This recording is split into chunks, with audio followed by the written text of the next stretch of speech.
health authorities from all over the world universally recommend increasing consumption of whole grains and legumes, beans, split peas, chickpeas, and lentils, for health promotion. But what about the phytates?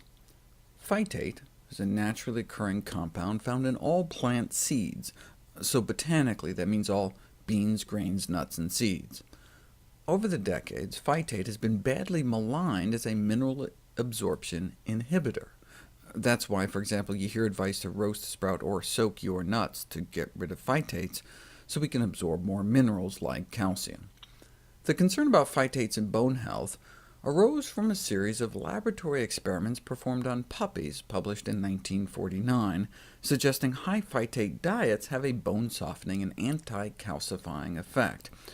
Subsequent studies on rats, in which they fed them the equivalent of 10 loaves of bread a day, confirmed phytate status as a so-called anti-nutrient.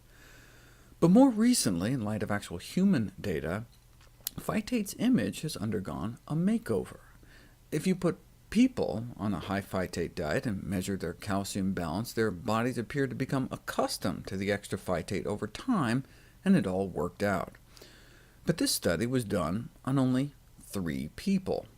So I was glad to see this study published, which asked the simple question, do people who avoid high phytate foods, legumes, nuts, and whole grains, have better bone mineral density? No, in fact quite the opposite.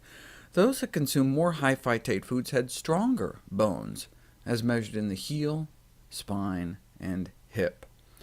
The researchers conclude that dietary phytate consumption had protective effects against osteoporosis, and that low phytate consumption may instead be considered an osteoporosis risk factor. This is consistent with reports that phytate can inhibit the dissolving of bone similar to anti-osteoporosis drugs like Fosamax. A follow-up study found the same thing, improved bone density in those that consumed the most phytates. But this is the most convincing study to date, actually measuring phytate levels flowing through women's bodies and following their bone mass over time.